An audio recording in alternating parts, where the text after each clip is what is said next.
जय Hind. Science with Priyanka class में आपका स्वागत है। कल जो चल रहा था उत्सर्जन तंत्र चल रहा था, उसका कुछ सवाल बचा हुआ है, ज़्यादा नहीं, 5 से 6 सवाल है वो बचा हुआ है।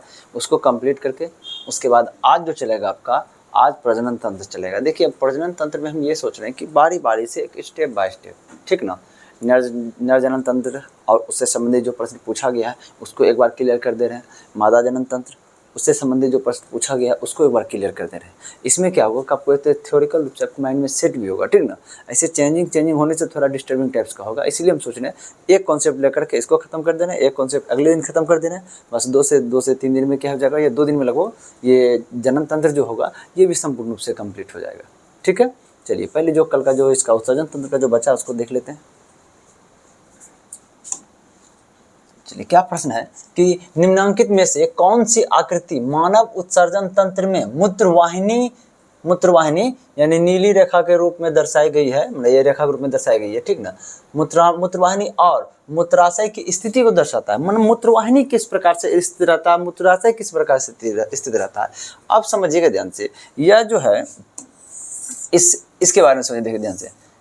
आपको हम बताए थे जो नेफ्रॉन जो होता है, नेफ्रॉन क्या करता है कि जो रक्त को एक तरह से रक्त को शुद्धिकरण करने का काम करता है।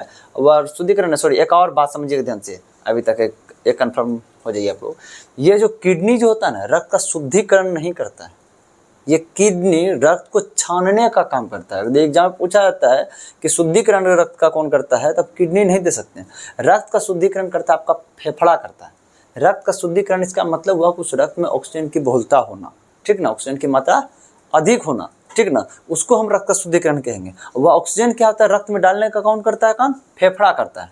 और कार्बन डाइऑक्साइड को निकाल देता है, ऑक्सीजन को क्या करता है, डाल देता है। मतलब फेफड़ा के पास सिर्फ रक्त का शुद्धिकरण होता है, ठीक है। और इसके पास जो होता है, किडनी के पास रक्त का शुद्धिकरण नहीं होता, यहाँ पे छानना होता है। जिससे क्या होता है कि चाय जिसे छानते हैं ना आप लोग, ठीक ना, वो छानना सेम प्रोसेस इसमें भी होता है, ठीक है।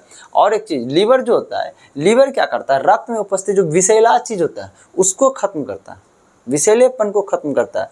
मुख्य रूप से रक्त को शुद्धिकरण का काम फेफड़ा ही करता है। विषैलेपन को खत्म करने का काम कौन करता है, आपका लीवर। लीवर मतलब विषैलेपन क्या, जो भी भोजन में विषाक्त चीज खा लिया था, ठीक ना। कोई व्यक्ति क्या होता है, जैसे कि जहर खा लेता है, यदि ज्यादा पावर का जहर नहीं होगा, बहुत कम पावर का जहर होता है, तो उसको बहुत कोशिश करता है लीवर उस पर उसके पावर को खत्म कर देने का, उस विषैलेपन को मार देने का। यदि लीवर से नहीं सबर पाता, वो नहीं कर पाता, तब वो आपके शरीर को नुकसान पहुंचाता है, ठीक ना। इसलिए से भोजन में भी जो विषैला चीज उसको मारने का काम करता है लीवर। और ये क्या करता है, जो रक्त में जो अशुद्धि जो होता है, गंदगी जो होता है, उसको बाहर निकालने का काम करता है, छानने का काम करता है। और आपका फेफड़ा ऑक्सीजन डाल करके उसको शुद्ध करने का काम करता है। चलिए अब देखते हैं ये प्रक्रिया, समझिए ध्यान से। आगे नेफ्रॉन क्या बोले, जो नेफ्रॉन क्या करता था इसमें कि रक्त में उपस्थित जो शुद्धि था उसको क्या करता था, कंडक्ट करके क्या करता था, संग्राहक नलिका में देता था। और संग्राहक नलिका से फिर कहाँ चलाता था, ये पेल्विस में। ये भाग जो है आपका, ये पेल्विस में चलाता था। इसी पेल्विस भाग से ये भी इसका इधर एक और पेल्विस होगा, इस किडनी का भी पेल्विस होगा, इस किडनी का भी पेल्विस होगा, इसमें भी नेफ्रॉन होगा, इसमें भी नेफ्रॉन होगा, ठीक है। तो ये दोनों से क्या होता है, जैसे देखिए ये क्या होगा, ये जो क्षेत्र जो होता है ये पेल्विस से ही आता है आपका मूत्रवाहिका। मूत्रवाहिका बोलिए या मूत्रनलिका बोलिए, ये भी क्या है, मूत्रवाहिका या मूत्रनलिका। ये कहाँ जाता है आपका, आ जाता है आपका मूत्राशय में। कहाँ जाता है, मूत्राशय में। देखिए ये दोनों अलग अलग डिस्टेंस इसलिए आता है कि देखिए एक किडनी एक काम नहीं भी करेगा, इस किडनी से काम चल जाएगा। क्या क्या होगा, मूत्र इस माध्यम से कहाँ जाएगा, मूत्राशय में पहुंच जाएगा। यदि ये काम नहीं कर रहा तो इस माध्यम से पहुंच जाएगा। इसीलिए इसका डायग्राम इस प्रकार से है, ठीक ना। अब ये चेक कीजिए इस फिगर सब में से कौन इस डायग्राम को फॉलो करता है। जैसे देखिए ये क्या होगा आपका मूत्राशय, ये क्या होगा आपका, ये हो गया आपका, ये हो गया मूत्राशय, और ये आपका क्या हो जाएगा, ये मूत्रवाहिनी। देखिए एक इधर से आ रहा है इस किडनी से, एक उस किडनी से आ रहा है, और दोनों देखिए जुट रहा है ना, ये इधर से दे रहा है, ये इधर से दे रहा है। इसको इसका ज्वाइंटिंग का कोई कारण नहीं है, ये दोनों जुड़ ही नहीं रहा है कहीं पे। और जुड़ेगा भी नहीं, जुड़ेगा क्यों, अगर ये काम बंद कर देता है तो इससे भी हम काम चला सकते हैं, तो जुड़ना इसको जरूरी नहीं है। आप देखिए ये तो एक तरह से क्या होगा, इसमें जुड़ा हुआ भी नहीं है, एक इधर से आ रहा है एक इधर से आ रहा है, ये मूत्राशय, ये तो हमको ठीक लग रहा है। ये क्या है, ठीक लग रहा है। इसमें देखिए दोनों मूत्रवाहिनी आकर के क्या हो जा रहा है, जुड़ करके तब एक मन के अंदर आ रहा है, ऐसा बात नहीं है। अगर यदि दोनों जुड़ करके एक बंद होगा तो ये सही नहीं होगा। क्यों, क्योंकि देखिए ये अगर ये काम नहीं भी करता, दूसरे से हम काम चला सकते, तो डायरेक्ट मूत्र कहाँ आना चाहिए, मूत्राशय में आना चाहिए। तो ये क्या जुड़ जा रहा है, तो ये क्या होगा, नहीं होगा। ये क्या हो रहा है, समझिए ध्यान से। ये तो ठीक है, मूत्राशय ठीक है, इसका शेप कैसे बना हुआ, ऐसे करके बना हुआ, ये उल्टा टाइप्स का बना हुआ है। जो कि शेप इसका कैसा बनता है, ऐसे टाइप्स का बनता है, इस प्रकार से करके जुड़ता है, ठीक है, तो ये भी क्या होगा, नहीं होगा। और ये दोनों देखिए क्या हो जा रहा है कि मूत्रवाहिका दोनों मिल जा रहा है, इधर से भी आकर के इधर से भी मिल जा रहा है, दोनों मिल जाएगा तो इसमें कहाँ से दे पाएगा, मूत्र दे पाएगा, नहीं दे पाएगा। तो ये भी क्या हो जाएगा, गलत हो जाएगा। आंसर कौन सही हो जाएगा, ये होला हो जाएगा। तो आंसर कौन होगा, ये 1 नंबर है ना, एक किसमें है, आकृति बी है, आकृति बी हो जाएगा आंसर इसका, ये वाला बी नंबर का। चलिए अगला देखते हैं सवाल कि यदि किडनी ठीक से कार्य नहीं कर रही है तो उसमें यूरिया की अतिरिक्त मात्रा इकट्ठी हो जाती है, यह स्थिति क्या कहलाती है, समझिए ध्यान से। ये जो आपका है ये नेफ्रॉन है, क्या है, नेफ्रॉन है। ये नेफ्रॉन मतलब क्या चीज है, किडनी का कोशिका है, यही क्या करता है, रक्त को छानने का काम करता है। जिसे समझिए ध्यान से, इधर से जो रक्त जो आता है, देखिए इधर से जो रक्त आता है, रक्त आ रहा है, इसमें से क्या करता है, सारे रक्त को पहले अंदर लाता है, सारे रक्त को क्या लाता है, अंदर लाता है। अंदर लाने के बाद यहाँ क्या करता है, इसको छनन करने का काम होता है। छनन करने के बाद जो अवशिष्ट चीज होता है उसको क्या करता है, इधर से बाहर निकाल दे देता है। ऐसे जाते जाते क्या होगा, एक तरह से यहाँ पे एक मूत्र के रूप में यहाँ क्या आता है, जमा हो जाता है। ठीक है, जो अवशिष्ट चीज उसको निकाल दिया, और जो सही चीज होता है फिर ये क्या करता है, इसको फिर ये क्या करता है, रक्त में डाल करके और फिर रक्त क्या करता है, शरीर की तरफ चला जाता है। इधर से शरीर से आया था, शुद्ध होकर के शरीर की ओर चला गया, अवशिष्ट को क्या कर दिया गया, बाहर निकाल दिया गया। ठीक ना, तो वही बोलता है ये अवशिष्ट क्या क्या चीज निकलता है इसके द्वारा, आप समझिए। किडनी के द्वारा कौन कौन सा अवशिष्ट निकलता है आपका, निकलता है आपका यूरिया निकलता है, क्या निकलता है, यूरिया निकलता है, और क्या निकलता है, यूरिक अम्ल, क्या निकलता है, यूरिक अम्ल। और यूरिया के बारे में आपको बताए थे कैसे निर्माण होता है यूरिया, जिससे हम लोग जो प्रोटीन जो खाते हैं, प्रोटीन क्या होता है, उसको क्या करता है, एंजाइम तोड़ता है, तोड़ के क्या बनाता है, अमीनो अम्ल, क्या बना देता है, अमीनो अम्ल बनाता है। और अमीनो अम्ल जो बनता है, अमीनो अम्ल क्या होता है, टूट के क्या बनता है, अमोनिया बनता है। क्या बनता है, ये अमोनिया बनता है। और फिर ये अमोनिया को क्या करता है, लीवर किसमें बदल देता है, यूरिया में बदलता है। किसमें बदलता है, यूरिया में। और इस यूरिया को क्या करता है, यह छनन करके या साफ करके क्या करता है, मतलब जो इसको क्या करता है, छन करके इसको यूरिया को क्या करता है, ये मूत्र के सहारे क्या करता है, बाहर निकाल देता है। कौन, यह नेफ्रॉन कर रहा है। ठीक है, क्या हुआ, काम कर रहा है, स्क्रीन को लॉक कर दोगे ना तो कैमरा हिलेगा नहीं। चलो उसके बाद देखो क्या होता है, क्या होता है, यूरिया क्या करता है, ये मूत्र के शरीर से बाहर निकल जाता है। वहीं अगर यदि इसको क्या कहते हैं, ग्लोमेरुलस फिल्टर, इसको क्या कहते हैं, जो झिल्ली जो होता है, जो छान करने का काम करता है, ये है ग्लोमेरुलस फिल्टर। ये जो कप की तरह है, इसको क्या कहते हैं, बोमेन संपुट, क्या कहते हैं, बोमेन संपुट कहते हैं, बोमेन कैप्सूल कहते हैं। अब समझिएगा ध्यान से, यही अगर छनन की प्रक्रिया सही से नहीं काम कर पा रहा है, ये छनन नहीं कर पा रहा, तो ये जो यूरिया जो बाहर निकल जा रहा था, ये क्या हो जाएगा, इस जो रक्त है, इस रक्त में क्या हो जाएगा, यूरिया रह जाएगा। इसमें क्या रह जाएगा, रक्त में यूरिया रह जाएगा। यूरिया की मात्रा बहुत अधिक हो जाएगी, जिसको क्या कहते हैं, रक्त में क्या हो जाएगा, यूरिया की मात्रा बहुत अधिक हो जाएगी। इधर भी जो रक्त जा रहा है इसमें भी यूरिया मात्रा अधिक होगा। हाँ, क्या किधर से आया था यूरिया, छनन नहीं हुआ तो यूरिया चला गया, इसका मतलब क्या हो जाएगा, छनन नहीं हो पा रहा है, इसका मतलब क्या, यूरिया की मात्रा अधिक हो गया, तो इसको क्या कहते हैं, रक्त में यूरिया की मात्रा अधिक हो जाना क्या कहलाता है, आपका यूरीमिया कहलाता है। क्या कहलाता है, यूरीमिया कहलाता है। एक चीज देखिए, ये जो है आपका अस्तवक वृक्कशोथ, अस्तवक वृक्कशोथ मतलब क्या होता है, समझ ध्यान से, ये होता है ग्लोमेरुलस नेफ्राइटिस। क्या होता है, इसको बेस एक बीमारी है, इसको क्या कहते हैं, ग्लोमेरुलस नेफ्राइटिस। ग्लोमेरुलस नेफ्राइटिस मतलब यही हुआ कि ये जो ग्लोमेरुलस जो होता है, यह सही रूप से क्षरण करने का काम नहीं कर पा रहा है। ग्लोमेरुलस क्या कर रहा है, आपका सही रूप से क्षरण करने का काम नहीं कर पा रहा है। ये जो ग्लोमेरुलस है, ये क्षरण करने का काम सही से नहीं कर पा रहा है। इस रोग को क्या कहते हैं, ग्लोमेरुलस नेफ्राइटिस। इसमें क्या, जब क्षरण सही से नहीं कर पा रहा है तो इसमें क्या चीज हो सकता है, इससे क्षरण नहीं कर रहा है, हो सकता है कभी इससे रक्त भी नीचे चला है, क्योंकि रक्त इधर से आया हुआ है, यहाँ क्षरण होकर उधर जा रहा है, रक्त भी नीचे आ सकता है। ठीक ना, और इससे समस्या हो सकता है। और ये सब चीज़ जब छानन नहीं होगा, यूरिया की मात्रा बहुत अधिक मात्रा में हो जाएगा, आपके ब्लड में आपका यूरिक एसिड का मात्रा बहुत अधिक हो जाएगा ब्लड में, गठिया तो बहुत जल्द हो जाएगा, तुरंत हो जाएगा, और बहुत सारी समस्या शरीर में होने लगेगा। ठीक है, चलिए गुर्दे की पथरी, देखिए गुर्दे की पथरी होने का 2 कारण होता है। एक कारण ये होता है कि आपका जो यूरिक एसिड जो होता है, आपको बताए थे, अब देखिए हम लोग जो भोजन जो ग्रहण करते हैं उसमें क्या होता है, कुछ समुद्री जो भोजन होता है, ठीक ना, उसमें क्या होता है, प्यूरिन अधिक मात्रा में पाता है। क्या पाता है, प्यूरिन। यही प्यूरिन क्या होता है, किसका निर्माण करता है, यह अपघटित होकर किसका निर्माण करता है, यूरिक अम्ल का। किसका निर्माण करता है, यूरिक अम्ल का, यानी यूरिक एसिड का निर्माण करता है। यही यूरिक एसिड जब तक कम मात्रा में रहेगा वह द्रव अवस्था में रहता है, वही जो अधिक मात्रा में हो जाएगा तो यह क्या हो जाता है, यह कठोर अवस्था में होता है। कठोर अवस्था में हो जाएगा कब होगा, जब अधिक होगा। ये अधिक कब होगा, जब यह क्या करेगा, इसको छान करके बाहर नहीं भेजेगा। जब बाहर नहीं भेजेगा, धीरे धीरे यहाँ क्या हो जाएगा, जमा होगा, अधिक होगा, तो यह धीरे धीरे क्या हो जाएगा, कठोर हो जाएगा। यही किसी को क्या कहते हैं हम लोग, किडनी का पथरी कहते हैं। क्या कहते हैं? गुर्दे का पथरी बोलिए, किडनी का पथरी बोलिए, ठीक ना। एक और कारण होता है किडनी का पथरी बनने का, आपको बोले थे कि जो हम लोग जो दूध जो खाते हैं, दूध में क्या पाया जाता है? कैल्शियम पाया जाता है। और उसके साथ साथ देखते हैं घर में बोलते हैं कि जो बैगन की सब्जी साथ में या टमाटर की सब्जी सब नहीं खाना चाहिए, जिसमें कि ऑक्जेलिक अम्ल की मात्रा उसको नहीं खाना चाहिए। वही देखिए कैल्शियम और जो है ऑक्जेलिक अम्ल जो होता है,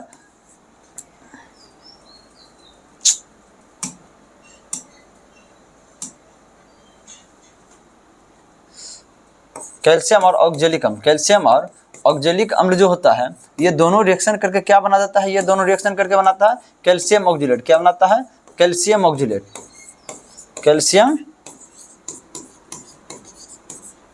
कैल्शियम ऑक्जेलेट बनाता है। यह कैल्शियम ऑक्जेलेट क्या है? यह कैल्शियम ऑक्जेलेट एक प्रकार क्या है? पथरी है, जो कहाँ निर्माण हो जाता है? आपका किडनी पे निर्माण हो जाता है। चलिए, गुर्दा का खराब हो जाना। गुर्दा का खराब हो जाना मतलब वही हुआ कि इसका फिल्ट्रेशन, गुर्दा का काम है फिल्ट्रेशन का है ना, तो फिल्ट्रेशन सही रूप से नहीं कर पाना, ये हो गया गुर्दा का खराब हो जाना। एक तरह से बीमारी लगभग एक तरह से हुआ। और गुर्दा यदि आपका खराब हो जाता है तो आपको तो मेन रूप से फिल्ट्रेशन का जरूरत है ही, कि रक्त में आपको यूरिक एसिड का मात्रा अधिक नहीं रहना चाहिए, इसको खत्म करना है, इसको कम करना है। तो कर उसके लिए क्या उपाय हमारे शरीर में था?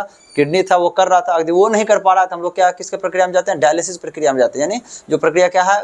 डायलिसिस मशीन में जाते हैं, और उसमें क्या प्रक्रिया होता है? हेमोडायलिसिस प्रक्रिया होता है। उसके द्वारा क्या करता है? रक्त में जो अशुद्धि जो होता है, यानी यूरिया हुआ, यूरिक एसिड हुआ, उसको क्या किया जाता है? शरीर से बाहर निकाल दिया जाता है। ऐसा नहीं कि यूरिक एसिड ही बाहर निकालता है, शरीर में जो भी लवण जो होता है अधिक मात्रा में, उसको भी बाहर निकालेंगे। जो भी एक तरह से खनिज जो अधिक मात्रा में हो जाएगा, कैल्शियम हो जाएगा, पोटेशियम हो जाएगा, सोडियम हो जाएगा, अधिक मात्रा में हो जाएगा, उसको भी बाहर निकालेंगे। जल की मात्रा अधिक हो जाएगा, उसको भी बाहर निकालेंगे। जो देखिए शरीर के लिए जो भी नुकसानदेह होने लगे उसको बाहर निकालने का काम करते हैं हम इसी के माध्यम से। किसके माध्यम से? किडनी के माध्यम से। चलिए अगला देखते हैं कि निम्नलिखित चित्र में दाएं मानव वृक्क को दर्शाया गया। इसमें क्या मानव वृक्क को दर्शाया गया? मतलब दाएं मानव वृक्क, मतलब देखिए एक तरह से ये जो हम खड़ा है, इस साइड का जो वृक्क है उसको दायां मानव वृक्क कहेंगे, इस साइड के वृक्क को क्या कहेंगे? बायां मानव वृक्क कहेंगे। जैसे देखिए इस साइड जो था ये क्या था? आपका दायां। ये क्या था? दायां साइड का मानव वृक्क। ये साइड का कौन था? ये था बायां।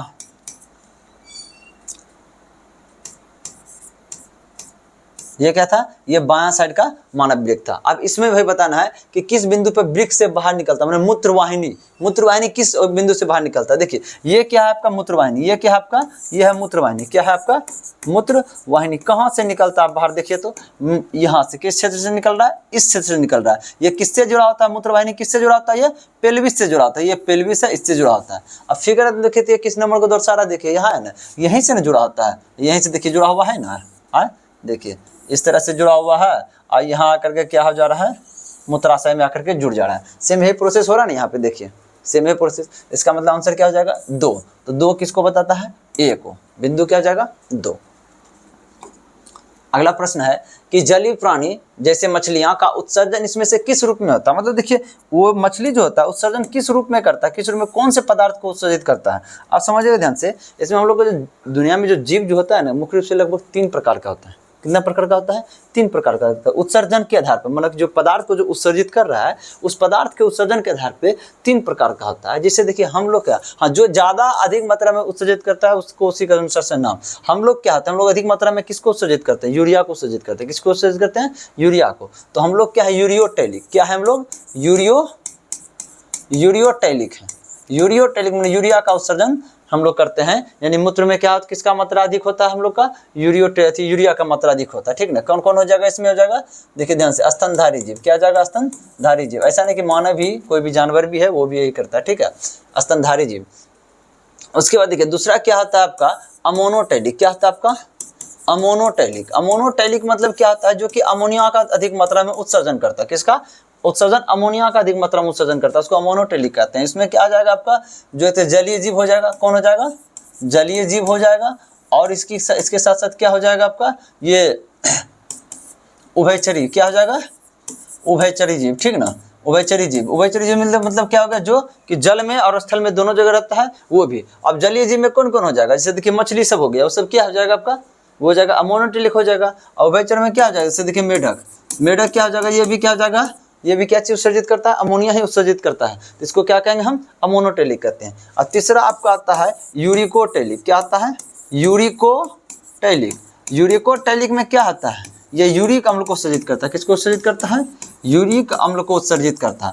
अब यूरिक अम्ल को उत्सर्जित करता है तो इसको यूरिकोटेलिक कहते हैं। कौन कौन सा जीव होगा इसमें? इसमें आ जाएगा आपका पक्षी। क्या आ जाएगा आपका? ये पक्षी। पक्षी क्या आ जाएगा आपका? यूरिकोटेलिक। ठीक है, चलिए पक्षी हो जाएगा। उसके बाद सरीसृप, क्या हो जाएगा? एक सरीसृप। सरीसृप में मतलब ये सांप सब हो गया या मगरमच्छ हो गया, ये सब क्या हो जाएगा आपका? यह यूरिकोटेलिक हो जाएगा। चलिए प्रश्न क्या था इसमें? किस रूप में? कौन? मछली था ना, मछली तो अमोनोटेलिक होगा ना, यानी अमोनिया को उत्सर्जित करेगा। अमोनोटेलिक है, इसका मतलब क्या हो जाएगा? अमोनिया को उत्सर्जित करेगा। यूरिकोटेलिक है मतलब यूरिया को उत्सर्जित करेगा। यूरियोटेलिक में यूरिया, यूरिकोटेलिक में क्या हो जाएगा? यूरिक अम्ल को उत्सर्जित करेगा। चलिए यूरिया को उत्सर्जित करता है उसको यूरिकोटेलिक कहते हैं। यूरिक अम्ल को जो उत्सर्जित करता है उसको क्या कहते हैं? यूरिकोटेलिक कहते हैं। यूरिया होगा यूरियो और यूरिक में यूरिकोटेलिक।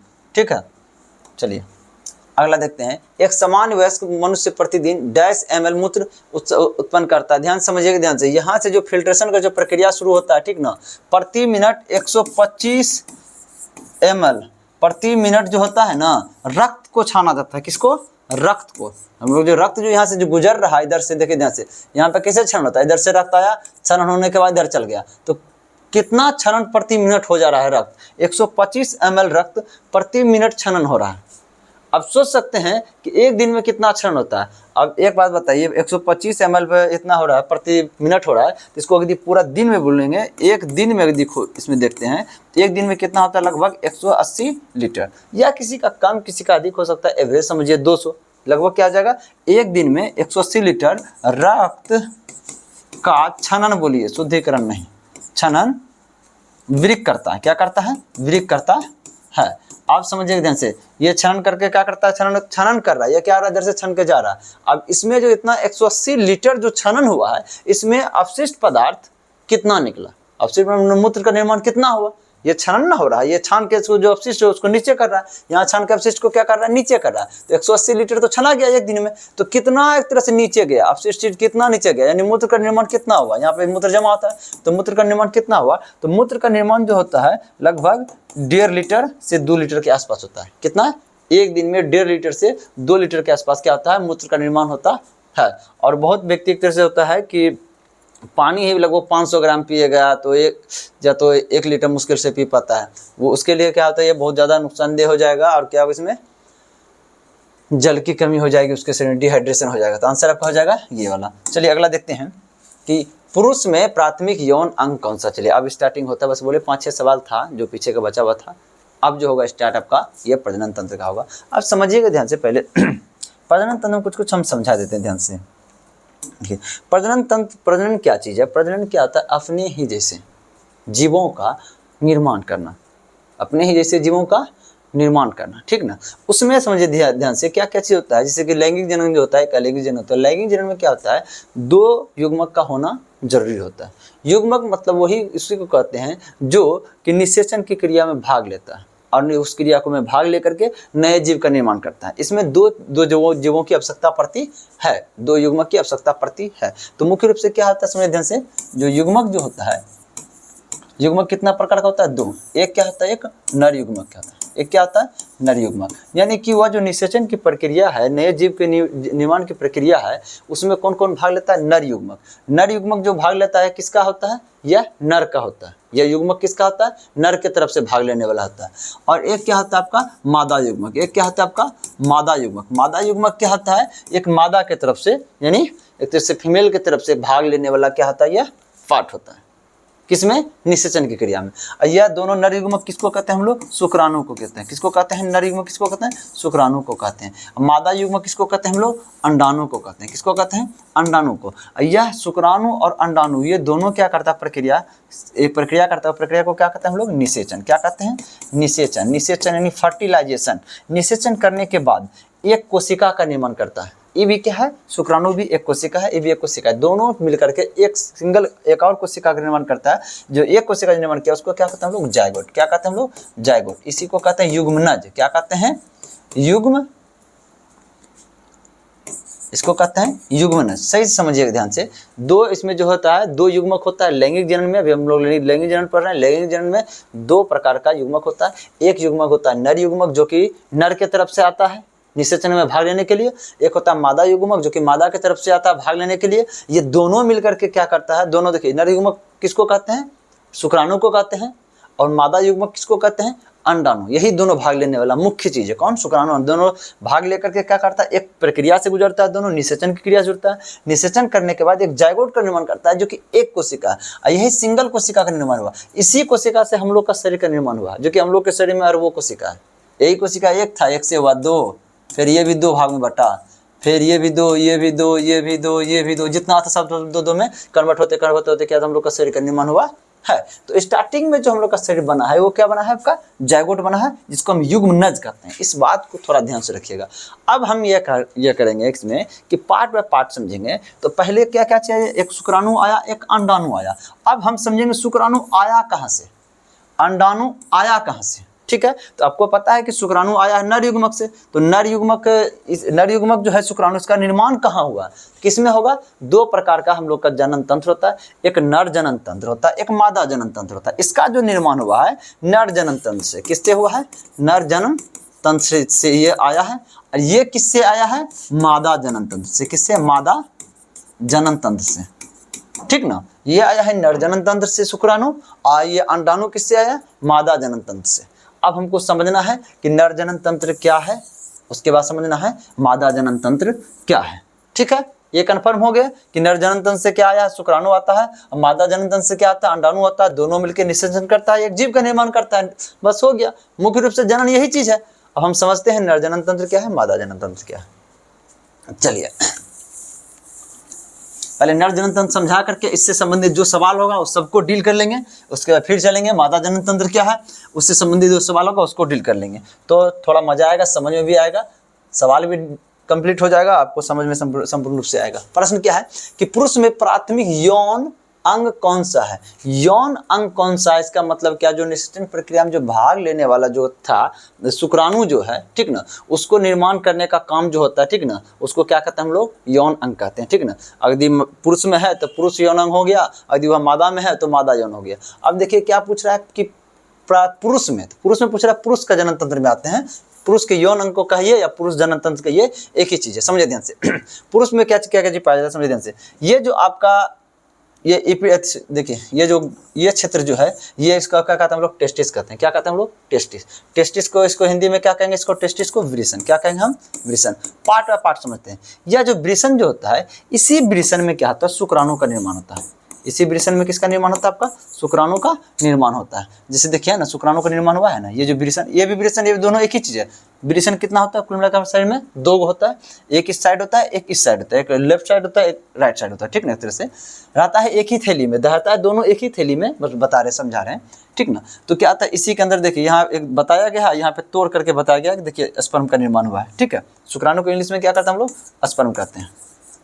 अब ध्यान समझिएगा ध्यान से, इस वृषण के अंदर, ये जो वृषण, इसी के अंदर क्या था, शुक्राणु का निर्माण होता है। इसको निर्माण करने में कौन मदद करता है, टेस्टोस्टेरोन हार्मोन करता है। क्या मदद करता है, टेस्टोस्टेरोन हार्मोन। या टेस्टोस्टेरोन हार्मोन है, इसको क्या कहते हैं, नर हार्मोन कहते हैं, या नर जनन हार्मोन बोलिए या नर हार्मोन बोलिए। यानी कि एक तरह से क्या आता है, पुरुष के लिए फायदेमंद होता है जनन की प्रक्रिया में। यह क्या हो गया, नर हार्मोन होता है। आप समझिए ध्यान से, यह जो शुक्राणु का जो निर्माण हुआ कहाँ पे, वृषण में, ठीक है। इसको हम क्या कहते हैं, टेस्टिस कहते हैं। ये वृषण में निर्माण होने के बाद ये जो थोड़ा से जो उभरा हुआ जो पार्ट देख रहे हैं, ये वाला पार्ट, ठीक ना, उसको हम लोग कहते हैं एपिडेमिस कहते हैं या अधिवृषण कहते हैं। क्या कहते हैं इसको, हम अधिवृषण कहते हैं, अधिवृषण कहते हैं। अब नॉर्मली हम एक थ्योरिकल रूप से समझाना चाह रहे हैं। स्टार्टिंग में देखिए, जो शुक्राणु का निर्माण कहाँ हुआ, वृषण में। शुक्राणु का निर्माण कहाँ हुआ, वृषण में, ठीक है, वृषण में। वृषण के बाद यह शुक्राणु कहाँ चला गया, अधिवृषण में। कहाँ चला गया, अधिवृषण में। अधिवृषण में शुक्राणु, देखिए वृषण में क्या हुआ, शुक्राणु का निर्माण, शुक्राणु का निर्माण, ठीक है। निर्माण जब हो गया तो यह वृषण से फिर कहाँ चला गया, अधिवृषण में। अधिवृषण में क्या हुआ, यह शुक्राणु परिपक्व हुआ ना, पूरा हम बुद्धिजीवी हो गया, समझदार हो गया, ठीक ना, वो काम कर सकता है। इसका मतलब शुक्राणु परिपक्व होता है। क्या, निषेचन। शुक्राणु क्या करेगा, मैन काम इसका क्या, निषेचन करना, किससे, अंडाणु से। अब वहां तक पहुंचना है, तो अब इसका मतलब क्या, परिपक्व हो गया, इसका मतलब निषेचन कर सकता है, अब खाली पहुंचाने का काम है, ठीक ना। यहाँ करता है, परिपक्व होता है। शुक्राणु क्या हो जाता है आपका, परिपक्व होता है। शुक्राणु क्या होता है, परिपक्व होता है, यानी निषेचन के लिए क्या होता है, तैयार हो जाता है। उसके बाद फिर कहाँ बढ़ा, ये टेस्टिस से शुक्राणु कहाँ गया है अभी? अधिवृषण में। अधिवृषण से फिर क्या होता है, ये नलिका जुड़ा होता है, ये जो नलिका है इसको हम शुक्रवाहिका कहते हैं। यानी शुक्राणु जिस रास्ते से गमन करेगा उसको शुक्रवाहिका कहते हैं। वाहिका मतलब रास्ता हो गया, क्या हो गया, एक तरह से इसको शुक्रवाहिका कहते हैं। इंग्लिश में इसको क्या कहते हैं? वाज डिफरेंस कहते हैं। क्या कहते हैं इसको? हम वाज डिफरेंस कहते हैं, या डक्टल डिफरेंस बोलिए या वाज डिफरेंस बोलिए, ठीक है। इसको क्या कहते हैं? शुक्रवाहिका। क्या कहते हैं? शुक्रवाहिका, ठीक है। अब यहाँ से अधिवृषण से क्या चीज जुड़ा होता है? इधर शुक्रवाहिका जुड़ा होता है। क्या जुड़ा होता है? शुक्रवाहिका, ठीक है। यह शुक्रवाहिका में चला जाता है। शुक्राणु कहाँ चला गया? शुक्रवाहिका में चला गया, ठीक। अब समझिएगा ध्यान से, यह शुक्रवाहिका फिर देखिए कहाँ जुड़ा होता है आकर के, फिर यहाँ से देखिए जुड़ा होता है ये क्षेत्र, जो ये वाला जो दिख रहा है ये क्या है? सेमाइनल वेसिकल है। क्या है? Seminal vesicle. इसका मतलब ये क्या है कि शुक्राशय है। ये क्या है? शुक्राशय, यानी शुक्राणु का रहने वाला घर। ये क्या हो गया? शुक्राशय बोलिए इसको, या क्या बोलिए? शुक्राणु को रहने वाला घर बोलिए। यह शुक्रवाहिका कहाँ तक चला जाता है? देखिए शुक्राशय में पहुंचाता है, शुक्राशय तक भी पहुंचाता है। और यही शुक्रवाहिका देखिए शुक्राशय तक में आकर के यहाँ शुक्राशय तक में क्या होता है? शुक्रवाहिका भी खत्म हो जाता है। यहाँ से एक नली ये शुरू हो जाता है। आपको हम बताए थे ये आपका क्या है? यूरिनरी ब्लैडर है, इसका मतलब मूत्राशय है।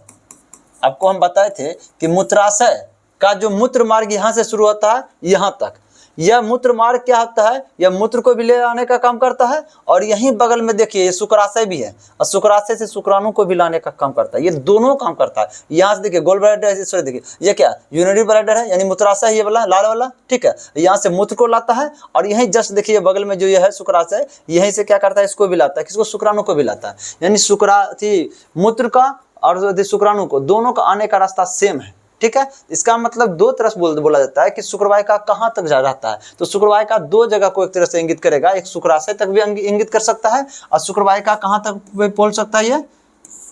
ये मूत्र मार्ग तक। कहाँ तक? मूत्र मार्ग तक। एग्जाम में पूछता है कि शुक्रवाहिका कहाँ तक छोड़ता है शुक्राणु को, तो कहीं शुक्राशय रहेगा आपको, और कहीं क्या रहेगा? मूत्र मार्ग रहेगा, ठीक है। अब मूत्र मार्ग में चला गया तो सीधे निकल जाएगा बाहर, बस वहां से कहानी खत्म है, ठीक है। चलिए कितना क्या हुआ कि शुक्राणु का निर्माण कहाँ हुआ आपका? यह वृषण में हुआ। शुक्राणु कहाँ परिपक्व हुआ? अधिवृषण हुआ। परिपक्व होने के बाद अब जब वो तैयार हो गया तो जाएगा युद्ध के लिए, तैयार है सब कुछ के लिए, युद्ध के लिए जाएगा, अपने काम के लिए जाएगा। तो किस माध्यम से जाता है? किधर से? ये शुक्रवाहिका का होते हुए जाता है। उसके बाद जिस जहाँ स्थल पे जाना होता है वहां जाकर एक बार जमा होता है। वो कहाँ जमा होता है? ये शुक्राशय में जाकर जमा होता है। शुक्राशय में जमा होने के बाद फिर ये क्या करता है? इस नली के द्वारा क्या होता है? ये कौन सा नली है? ये मूत्र मार्ग है, यूरेथ्रा। ये क्या है? देखिए यूरेथ्रा है, इसको कहते हैं मूत्र मार्ग। क्या कहते हैं? मूत्र मार्ग। इसके द्वारा क्या होता है? ये बाहर निकलता है। कौन? शुक्राणु बाहर निकलता है, ठीक। यहाँ तक कोई दिक्कत नहीं। चलिए अगला क्या चीज़ है वहाँ, तो अब ये पूछ रहा है कि हाँ ये पार्ट टोटल खत्म हो चुका है। चलिए अब एक और चीज़ थोड़ा समझ लीजिए। ये जो क्या है आपका, ये जो फिगर दिख रहा है ये प्रोस्टेट ग्रंथि। ये क्या है आपका? प्रोस्टेट ग्रंथि। ये है आपका प्रोस्टेट ग्रंथि। इसके बारे में बताए थे कि यह उत्सर्जन तंत्र का भाग इसलिए नहीं होता है क्योंकि उत्सर्जन तंत्र जो मूत्र जो निकलता है उसमें इसका कोई हिस्सेदार नहीं होता है। ये सीधा से रास्ता से बीच से अपना मूत्र निकल रहा है इस रास्ते से। बस ये गलती क्या होता है, जब ये अधिक उम्र होने के बाद यह क्या होता है कि फूल जाता है। यह क्या होता है? बड़ा हो जाता है। जब बड़ा होता है ना, यही जो रास्ता जो दिख रहा है ये रास्ता क्या होता है? दब जाता है। इसके कारण क्या होता है? बाहर निकलने में, मूत्र को बाहर निकलने में क्या हो जाता है? ये समस्या पैदा होता है। चलिए और यह क्या करता है समझिए ध्यान से।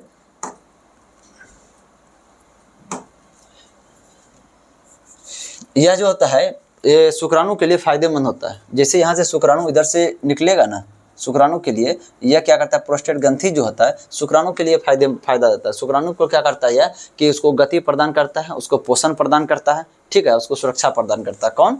यह प्रोस्टेट ग्रंथि। चलिए प्रश्न क्या था? पुरुष में प्राथमिक यौन अंग कौन सा? यौन अंग कौन कौन था इसमें? पुरुष में एक टेस्टिस था, एक अधिवृषण, सब यौन अंग है। ये टेस्टिस जो था, वृषण जो था ये भी यौन अंग है, अधिवृषण भी यौन अंग है, शुक्रवाहिका भी यौन अंग है, शुक्राशय भी यौन अंग है, ठीक ना। उसके बाद ये जो ये यूरेथ्रा पार्ट भी जो कि ये भी क्या है? यौन अंग है। सब मिला के कितना यौन अंग हो गया? 1 हो गया, 2 हो गया, 3 हो गया, 4 हो गया, 5 यौन अंग है। तो यही इसी में पूछ रहा है कि प्राथमिक कौन है, सबसे पहला यौन अंग कौन है, ठीक ना। तो यौन अंग सबसे पहला कौन था आपका? टेस्टिस था। क्या था? वृषण था। स्टार्टिंग वृषण से ना हुआ, इसी में ना बना है शुक्राणु, है इसमें शुक्राणु बना, उसके बाद शुक्राणु ऐसे गमन करते करते करते करते यहाँ से बाहर निकल गया, है। तो स्टार्टिंग कौन था? ये वृषण था, इसलिए प्राथमिक किसको कहेंगे? हम वृषण को कहेंगे, ठीक है। चलिए आंसर क्या हो जाएगा? वृषण हो जाएगा। प्रोस्टेट, प्रोस्टेट के बारे में हम बताए, प्रोस्टेट क्या करता है? शुक्राणु को क्या करता है? एक तरह से उसको पोषण देता है, शुक्राणु को गति देता है, शुक्राणु को सुरक्षा प्रदान करता है। ठीक है। और यही अधिक उम्र होने के बाद यही क्या होता है, फूल जाता है, जिसके कारण मूत्रवाहिका जाम होने लगता है और उस पेशाब में क्या आती है, समस्या आती है। वाज डिफेंस, वाज डिफेंस किसको कहते हैं, शुक्रवाहिका को। वाज डिफेंस किसको कहते हैं हम लोग, शुक्रवाहिका को। शुक्रवाहिका मतलब शुक्राणु को जाने का रास्ता। शुक्रवाहिका कहाँ से कहाँ तक शुक्राणु को पहुंचाता है, शुक्रवाहिका अधिविरेचन से यहाँ से शुक्राणु को लेता है, परिपक्व जब हो जाता है शुक्राणु अधिविरेचन में, वहां से शुक्राणु को लेगा, इस तरह से गमन करते करते कहाँ तक पहुंचा जाता है, मूत्र मार्ग तक पहुंचा जाता है। कौन, यह शुक्रवाहिका। वीर्यपुटिका, वीर्यपुटिका इसी को कहते हैं, ये शुक्राशय जो है इसी को कहते हैं वीर्यपुटिका। हर चीज का नाम याद रखिएगा, ठीक ना। इसी को शुक्राशय को क्या कहते हैं हम लोग, वीर्यपुटिका कहते हैं। और इंग्लिश भी याद रखिएगा, ये सेमिनल वेसिकल। हर चीज का हिंदी और इंग्लिश दोनों याद रखिएगा इस चीज में, क्या इंग्लिश हिंदी दोनों में से कोई चीज पूछ देता है। ये पार्ट क्या होगा आपका, पेनिस पार्ट हो गया। ये क्या हो गया, पेनिस पार्ट हो गया। चलिए अगला देखते हैं कि युग्मक संलयन को, माने युग्मक आपको बताए थे, युग्मक हम क्या होता है, लैंगिक जनन में दो होता है, एक नर युग्मक, एक मादा युग्मक। दो प्रकार के युग्मक बोल रहा है। युग्मक संलयन को यानी दोनों के जुड़ाव को, यानी नर युग्मक मादा युग्मक, यानी नर युग्मक क्या हो गया, शुक्राणु, मादा युग्मक क्या हो गया, अंडाणु, दोनों के जुड़ाव को। अभी हम आपको बताए थे, जो युग्मक जो होता है दो प्रकार का होता है, एक नर युग्मक होता है, ठीक है, एक होता है मादा युग्मक। मादा युग्मक हो गया, ठीक है। नर युग्मक से क्या निकलता है, शुक्राणु, ठीक है। मादा युग्मक से क्या निकलता है, अंडाणु, ठीक है। शुक्राणु अंडाणु निकला। युग्मक संलयन को, मतलब संलयन को, दोनों के जुड़ाव को, जुड़ाव प्रक्रिया को क्या कहते हैं हम लोग, निषेचन कहते हैं। क्या कहते हैं हम लोग, निषेचन कहते हैं, ठीक। अब निषेचन को किसके रूप में परिभाषित किया गया, देखते हैं किस रूप में परिभाषित करते हैं। क्या चीज दिया ऑप्शन में, सहकोशिका के साथ शुक्राणुओं में से एक का संलयन, मतलब शुक्राणु में से एक का संलयन। देखिए ध्यान से, इसमें तो शुक्राणु में से संलयन तो किसके साथ करेगा, ये अंडाणु के साथ संलयन करेगा ना। शुक्राणु किसके साथ करेगा, सहकोशिका के साथ थोड़ी करेगा, या क्या किसके साथ करेगा, अंडाणु के साथ करेगा। तो ये क्या हो जाएगा, गलत। एक शुक्राणु का विखंडन, ये खुद थोड़े है कि एक शुक्राणु वही दो भाग में विखंडित होकर के नए शिशु का निर्माण करेगा, नहीं, ये भी क्या हो जाएगा, गलत। इसमें क्या हो जाएगा, एक शुक्राणु एक अंडाणु होना आवश्यक है। अंडे के साथ शुक्राणु में एक का संलयन, हाँ, अंडे के साथ शुक्राणु में एक का संलयन में जो अंडा है, अंडे के साथ क्या करेगा, शुक्राणु क्या करेगा, संलयन करेगा, ठीक है। एक अंडे का विखंडन, सिर्फ अकेला अंडा विखंडित होकर के थोड़ी कर पाएगा नए जीव का निर्माण, नहीं, दोनों का रहना जरूरी है, शुक्राणु का भी रहना जरूरी है, अंडाणु का भी रहना जरूरी है। चलिए हम फिगर के माध्यम से कुछ बताना चाहते हैं। इसमें आपको हम बताए थे, देखिए हम आपको बताए थे, देखो जो ये क्या हो गया, ये नर जनन तंत्र, क्या है, यह नर जनन तंत्र, ये हो गया आपका नर जनन तंत्र है। और ये क्या है आपका, ये जो फिगर है आपका, ये मादा जनन तंत्र का है। क्या है, मादा जनन तंत्र का है। थोड़ा हम समझाते हैं, समझिए, ध्यान से समझिएगा तो अगला जो सवाल जो भी आता है ना, वो आराम से डील हो जाता है, तुरंत हो जाता है। यदि नहीं समझिएगा तो फिर उसमें भी लटकना पड़ता है, ठीक है। इसलिए अभी समझिए। देखिए ये क्या होगा, नर जनन तंत्र। नर जनन तंत्र में क्या क्या पाया जाता है, आपको हम बताए थे। ये क्या आपका विरेचन हुआ, विरेचन में क्या होता है, शुक्राणु का निर्माण होता है। शुक्राणु को निर्माण करने में कौन मदद करता है, टेस्टोस्टेरोन हार्मोन करता है। और टेस्टोस्टेरोन हार्मोन को क्या कहते हैं, पुरुष या तो नर जनन हार्मोन कहते हैं, नर हार्मोन कहते हैं। अब शुक्राणु को जिससे निर्माण होता है तो वह परिपक्व होने के लिए कहाँ जाता है, अधिविरेचन में जाता है। ये हो गया टेस्टिस यानी विरेचन हो गया। विरेचन में जो होता है शुक्राणु का निर्माण होता है, उसके बाद वो परिपक्व होने के लिए कहाँ जाता है, अधिविरेचन में। किस में जाता है, अधिविरेचन में जाता है, ठीक ना। उसके बाद उसके परिपक्व हो जाने के बाद ये क्या है आपका, शुक्रवाहिका। शुक्रवाहिका कहाँ तक लेके जाता है, उसको मूत्र मार्ग तक लेके जाता है। वहीं पास में क्या होता है, शुक्राशय भी पाया जाता है, ठीक है। उसके बाद शुक्राणु किस प्रकार से होता है, इस रास्ते से होते हुए क्या होता है, शरीर से बाहर निकल जाता है इन मूत्र मार्ग के द्वारा। अब देखिए क्या चीज निषेचन का होता है, जो हम आपको बोले थे, फिर से बनाना पड़ेगा। देखिए आपको बोले थे कि नर युग्मक और एक मादा युग्मक, ठीक ना। नर युग्मक और मादा युग्मक। नर युग्मक में क्या पाया जाता है आपका, शुक्राणु। क्या पाया जाता है, शुक्राणु। और मादा युग्मक में क्या पाया जाता है, अंडाणु, ठीक है। यह शुक्राणु अंडाणु निषेचित होकर क्या बनाता है, एक जायगोट का निर्माण करता है। किसका निर्माण करता है, निषेचित होकर, निषेचन प्रक्रिया के फलस्वरूप क्या चीज निर्माण करता है, एक जायगोट का निर्माण करता है। वही क्या है, स्टार्टिंग जायगोट जो है, यही क्या हम लोग का शरीर का स्टार्टिंग कोशिका, फर्स्ट कोशिका का निर्माण हुआ है जो, यही जायगोट ही है। इसको युग्मनज कहते हैं। क्या कहते हैं, युग्मनज कहते हैं। आप समझिएगा ध्यान से, इसी को हम यहाँ फिगर के थ्रू आप समझाना चाहेंगे।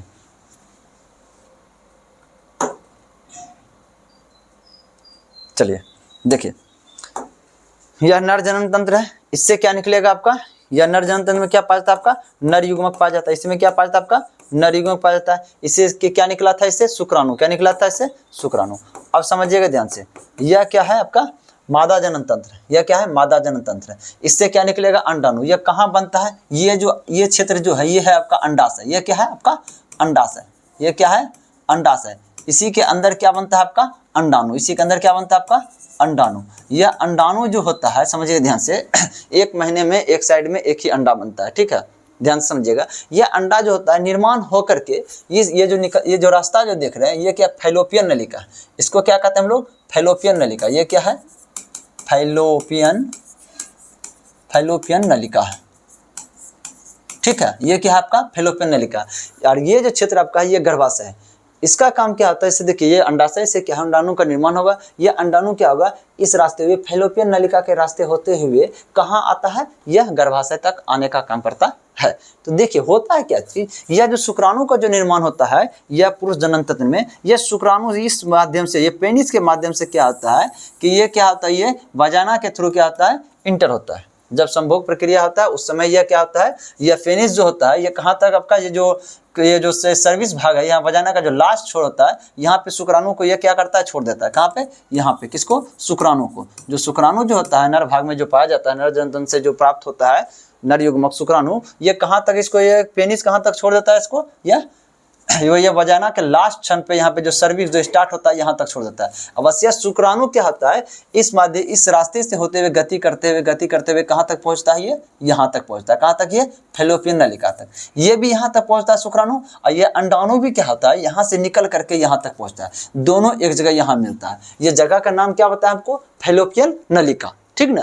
यही फैलोपियन नलिका में क्या होता है, निषेचन होता है। दोनों में क्या होता है, निषेचन। निषेचन होने के बाद हम आपको क्या बोले कि ये शुक्राणु और ये अंडाणु जब निषेचन करेगा तो क्या बनेगा, जायगोट बनेगा। क्या बनेगा, जायगोट, जिसको युग्मनज कहते हैं। जब यहाँ निषेचन कर लेगा, जायगोट बन जाएगा, तो वह जायगोट क्या होता है, इधर से फिर आता है, इधर से आते हुए यहाँ क्या आ जाएगा, ये जो गर्भाशय की दीवार जो होता है उसमें अध्यारोपित हो जाता है, यानी गर्भाशय में चला जाता है। उसके बाद क्या होता है, वहाँ से शिशु बनने की प्रक्रिया शुरू हो जाती है। फर्स्ट डे से शुरू होता है, और वो क्या होता है, लगभग 9 महीने का पीरियड होता है। उसके बाद शिशु का निर्माण जो होगा, शिशु का निर्माण का प्रक्रिया गर्भाशय में होगा। जब शिशु का निर्माण हो जाएगा, 9 महीने का अवधि लगभग पूरा हो जाएगा, उसके बाद क्या होता है, शिशु क्या होता है, इस रास्ते से ही क्या आता है, जन्म होता है।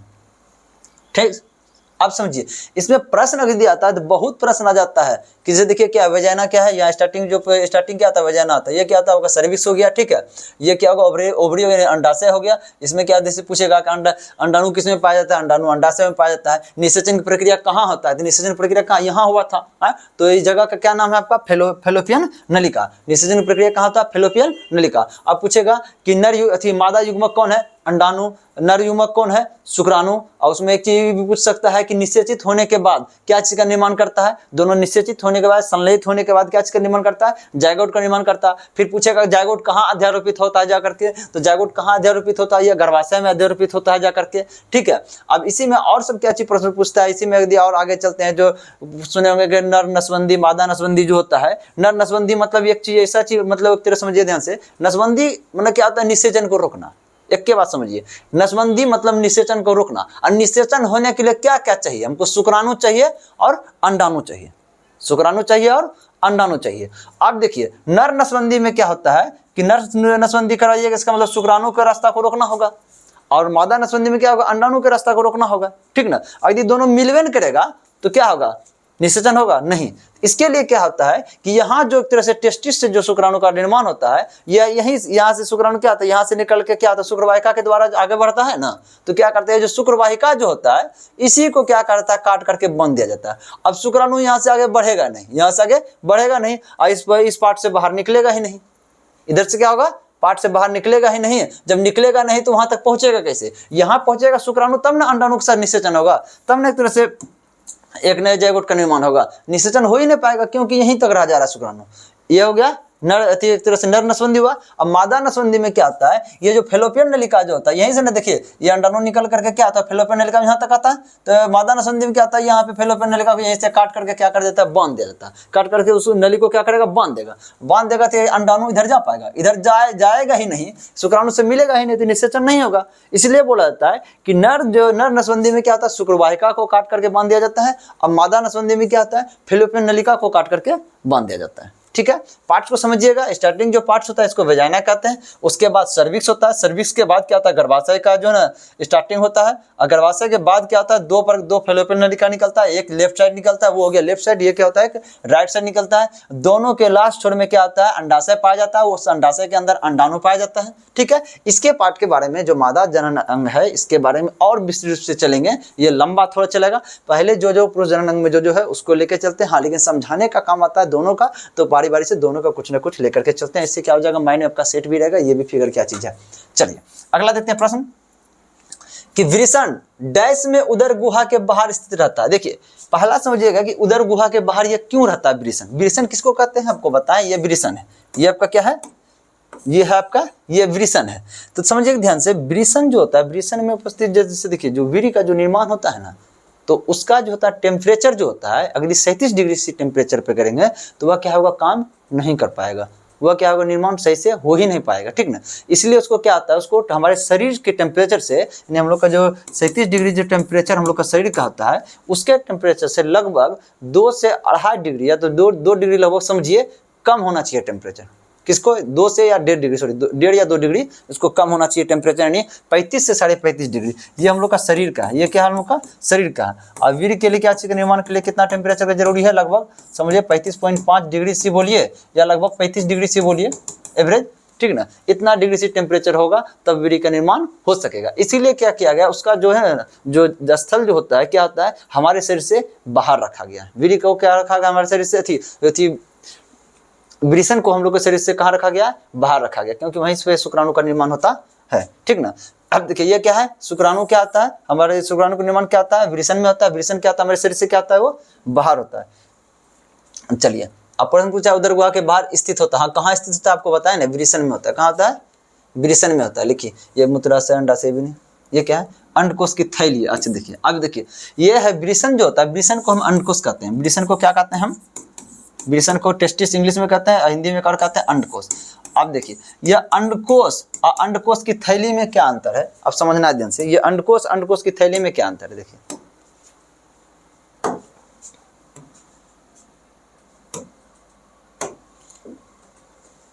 ये जो है आपका ये भी वृषण ही है। ये जो है ये छेद ये समझ ध्यान से, ये जो गोलाकार है ना ये आपका हो गया वृषण। ये क्या होगा आपका वृषण, जिसको आप अंडकोश कह सकते हैं, जिसको आप क्या कह सकते हैं अंडकोश कह सकते हैं, ठीक है।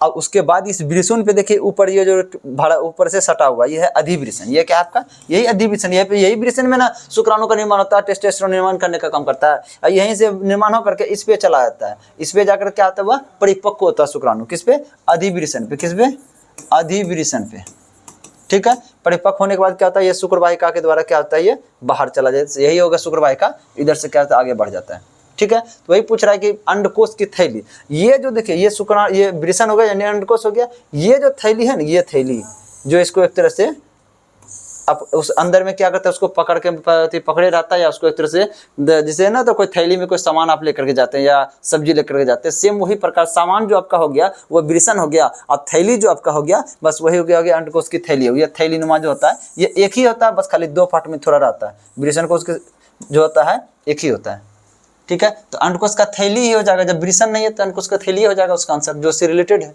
ठीक है। अब मूत्राशय के बारे में आपको बताए थे कि ये मूत्राशय क्या होता है, ये मूत्रवाहिनी के द्वारा जो मूत्र आता है उसको क्या करता है जमा करने का काम करता है, ठीक है। अंडाशय आपको बताए थे जस्ट हम बताए अंडाशय किसको कहते हैं। अंडाशय जो होता है यह मादा जनन अंग का भाग है, यह क्या है अंडाशय होता है। इसी अंडाशय में क्या बनता है अंडाणु। देखिए आशय मतलब घर, अंडाणुओं का घर को क्या कहेंगे अंडाशय, जहाँ अंडाणु बनता है ये अंडाशय हो गया, ठीक है। उसके बाद एक और क्या था योनि। देखिए योनि जो होता है समझ ध्यान से, ये जो वजाइना होता है वजाइना को हिंदी में क्या कहते हैं योनि, क्या कहते हैं योनि। जो स्टार्टिंग जो होता है पीरियड जो होता है मादा जनन अंग का ये क्या होता है योनि ही होता है, इसको क्या कहते हैं वजाइना कहते हैं। चलिए अगला क्या चाहिए, निषेचन के परिणाम स्वरूप किस एक का निर्माण होता है। हम आपको बताए थे निषेचन के निर्माण स्वरूप, हम ध्यान समझिए ध्यान से, ये क्या हो गया बार बार रिपीट इसलिए करते हैं कि आपको याद रह जाएगा, ठीक है और कोई बात नहीं है। देखिए ये क्या हो गया आपका, ये हो गया पुरुष जनन अंग हो गया, ये मादा जनन अंग हो गया। पुरुष जनन अंग से क्या निकलेगा शुक्राणु, क्या निकलेगा शुक्राणु निकलेगा, ठीक है। यह शुक्राणु क्या करेगा, इस फेनिस के माध्यम से क्या हो जाएगा, यह संभोग प्रक्रिया के दौरान कहाँ तक पहुंचेगा, वेजाइना के लास्ट छोर तक पहुंचेगा या सर्विस के स्टार्टिंग छोर तक। यहाँ आकर के शुक्राणु को छोड़ देगा कौन, ये पेनिस शुक्राणु को यहाँ छोड़ देगा। उसके बाद यह शुक्राणु क्या हो जाएगा, ये सर्विस भाग जो होता है इस ओर से जाते हुए कहाँ तक पहुंचेगा, ये फेलोपियन ने लिखा था कहाँ तक, यहाँ तक। कौन, शुक्राणु जैसे यहाँ पहुंचेगा, उसके बाद ये जो अंडाणु जो होता है ये अंडाशय से निकल के कहाँ पहुंचेगा, यहीं पहुंचेगा। दोनों एक जगह यहाँ पे पहुंच जाएगा और दोनों, उसके बाद यहाँ कौन सा प्रक्रिया होगा, निषेचन। कौन सा क्रिया होगा, निषेचन। निषेचन होने के बाद ये दोनों क्या का निर्माण करेगा, जायगोट का निर्माण करेगा। किसका निर्माण करेगा, जायगोट का निर्माण करेगा। जब जायगोट का निर्माण हो जाएगा तो वो कहाँ चला जाएगा, गर्भाशय में। वही पूछ रहा है, जायगोट को क्या कहते हैं, युग्मनज भी कहते हैं, युग्मनज कहते हैं। जायगोट को क्या कहते हैं हम लोग, युग्मनज भी कहते हैं। अब सवाल क्या चीज है कि निषेचन के परिणाम स्वरूप किस एक का निर्माण होता है, किस एक का हो जाएगा, युग्मनज का। किसका निर्माण हो जाएगा, युग्मनज का निर्माण हो, इसको हम जायगोट कहते हैं। अंडाशय हम आपको बताएं, जहाँ पे अंडाणु जो ये देखिए ये अंडाशय हो गया, ठीक ना। इसी के अंदर क्या होता है, अंडाणु का निर्माण होता है, ठीक ना। युग्मक, युग्मक क्या आता है, युग्मक दो होता है, एक नर युग्मक, मादा युग्मक। यानी यह क्या हो गया, शुक्राणु हो गया नर युग्मक और अंडाणु हो गया मादा युग्मक। दोनों क्या किया, दोनों युग्मक निषेचन करके क्या का निर्माण किया, युग्मनज का निर्माण किया। चलिए, रोगाणु कोशिका, हाँ ठीक है। निषेचित अंड, निषेचित अंड जो अंडा निषेचित हो चुका है, क्या बोले थे, यहाँ से क्या निकलता है आपका, शुक्राणु पहुंचता है और यहाँ से क्या निकलता है आपका, अंडाणु। दोनों यहाँ आकर के क्या होता है, निषेचित होता है, निषेचन होता है। निषेचित होने के बाद क्या बनता है, युग्मनज बनता है। और युग्मनज बोलता है निषेचित अंड, जो अंडा निषेचित होने के जो युग्मनज बनता है, युग्मनज डैश में प्रत्यारोपित होता है। आपको हम बताए थे यहाँ पे जो युग्मनज का जो निर्माण होता है निषेचन के बाद, जो युग्मनज का निर्माण होता है, इसी को क्या कहते हैं हम लोग, जायगोट भी कहते हैं। यह क्या होता है, कहाँ पहुंच जाता है जायगोट, या कहाँ पहुंचता है, ये निषेचित होकर कहाँ पहुंच जाता है, यहाँ पे, ये गर्भाशय की दीवार पे।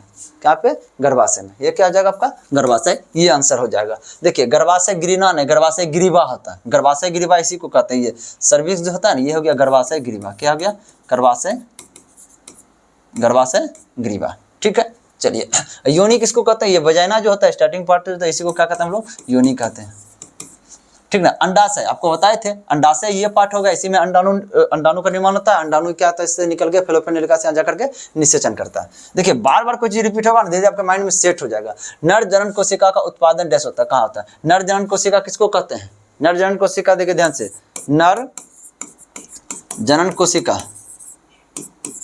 नर जनन कोशिका, एक क्या होता है, मादा जनन कोशिका।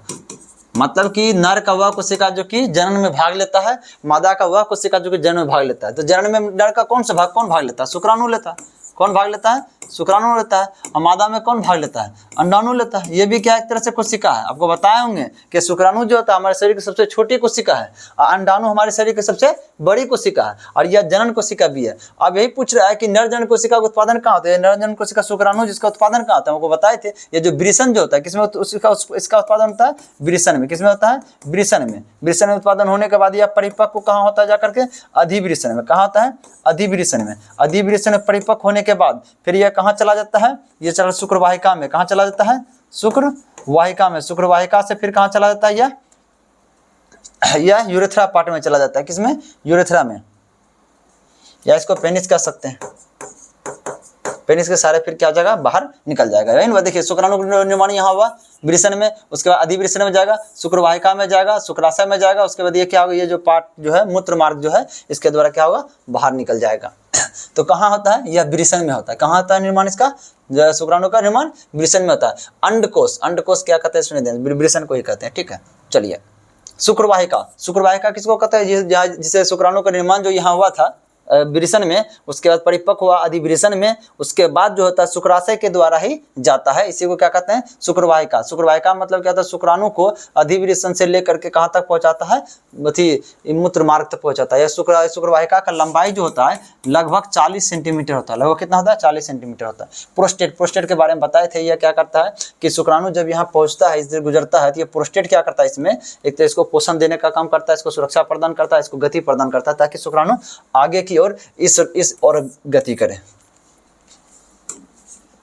अगला है लैंगिक प्रजनन के दौरान जब दो अलग अलग जीवाणु कोशिकाएं संयोजित होती है तो वो डैश का निर्माण करते हैं। अब बोले लैंगिक प्रजनन के दौरान दो अलग अलग संयोजित होती है, निषेचित होती है या एक तरह से जुड़ती है, क्या होता है उससे जायगोट का निर्माण होता है। किसका निर्माण होता है? जायगोट। आपको बताए थे कि जिससे क्या निकलता है शुक्राणु, इससे शुक्राणु कहाँ पहुंचता है, इस तरह से यहाँ पहुंचता है फेलोपियन नलिका पास, इससे जो निकलता है अंडाणु, ये अंडाणु का पहुंचता है फेलोपियन नलिका पास, दोनों क्या करता है निषेचित होकर के क्या करके इसका निर्माण करता है, जायगोट का निर्माण करता है। जायगोट क्या होता है? गर्भाशय की दीवार में आकर के चिपक जाता है, उसके बाद वहीं से क्या होता है स्टार्टिंग होता है बच्चे का निर्माण का प्रक्रिया। आंसर क्या हो जाएगा? युग्मनज हो जाएगा। देखिए प्रश्न जानते हैं, समझ जाइएगा ना, कितनों घुमाएगा तो आप भी घूम घूम के बना लीजिएगा, यदि नहीं समझ रहिएगा तो सवाल घुमाएगा तो आप नहीं घूम पाइएगा, कुछ भी करे बना लीजिएगा, समझिएगा। नरजनन कोशिका का उत्पादन कहाँ होता है? वृषण में होता है। चलिए हटाइए। अब देखिए, अब समझ चुके हैं, जल्दी जल्दी करेंगे, समझ जाएंगे, जल्दी जल्दी खींचते चल जाएंगे।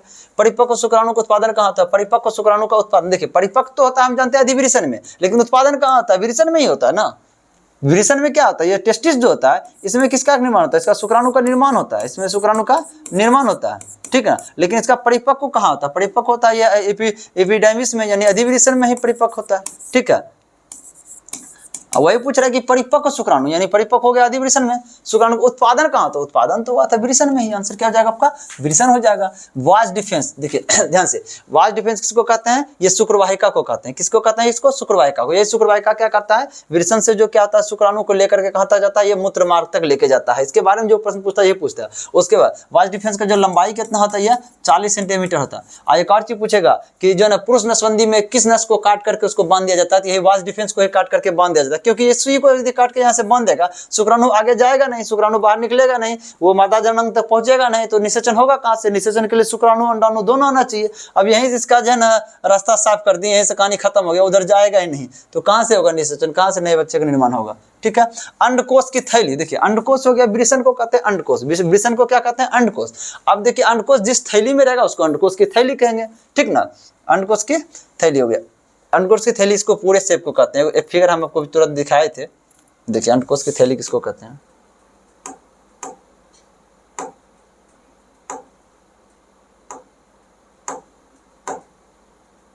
ये है क्या आपका अंडकोश की थैली। इसको क्या कहते हैं? देखिए ध्यान से, ये स्क्रोटम पार्ट है। ये क्या है? स्क्रोटम है। ये है स्क्रोटम। ये जो है थैली जो है, ये अंडकोश की क्या है? ये थैली है। कितना होता है? एगो थैली होता है। कितना थैली होता है? एक थैली। एक थैली में ही क्या होता है? दोनों वृषण रहता है। एक ही थैली में क्या होता है? दोनों वृषण रहता है। मैंने एक थैला की तरह है, इसको दोनों क्या करता है? इसको एक तरह से पकड़े रहता है।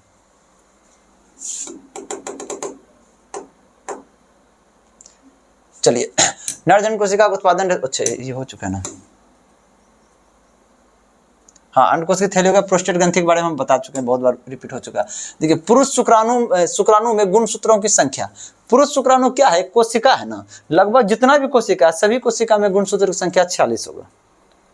कोई भी तंत्रिका कोशिका भी ले लीजिए, उसमें गुणसूत्र की संख्या 46 होगा। कोई भी कोशिका है तो उसमें क्या होगा? गुणसूत्र की संख्या 46 होगा। जहाँ ये शुक्राणु में है तो शुक्राणु भी क्या है? कोशिका। हमारे शरीर की सबसे छोटी कोशिका शुक्राणु है। अब अंडाणु भी क्या है? कोशिका है। सबसे बड़ी कोशिका क्या है? अंडाणु है। उसमें भी 46 होगा, इसमें भी 46 होगा। चाहे कोई भी कोशिका उठा लीजिए शरीर का, सब में होगा 46। ऐसा नहीं कि शुक्राणु अंडाणु में ही 46 होगा। कहीं होगा 46 दिया रहेगा और कहीं इसी को दिया रहेगा 23 जोड़ी। क्या दिया रहेगा? 23 जोड़ी, 23 जोड़ा।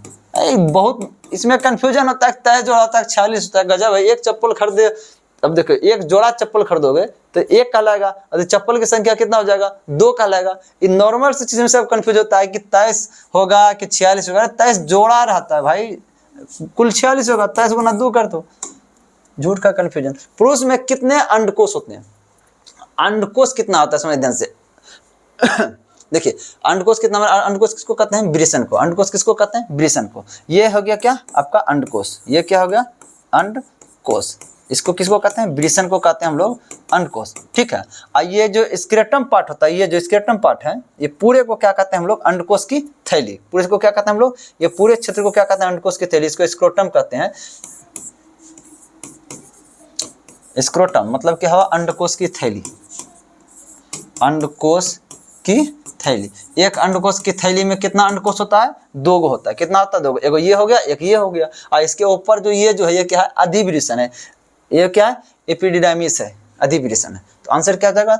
2 हो जाएगा। देखिए फिगर के माध्यम से समझना बहुत आसान होता है। देखिए नर प्रजनन तंत्र के कौन से अंग में मुख्य अनुवांशिकी सामग्री पाई जाती है? मुख्य अनुवांशिकी सामग्री अनुवांशिकी मतलब क्या आता है, जो कि पिता और माता के द्वारा क्या आता है, जो बच्चे में जाता है, ठीक ना, अनुवांशिकी। तो पिता का क्या आता है, शुक्राणु, माता का क्या आता है, अंडाणु।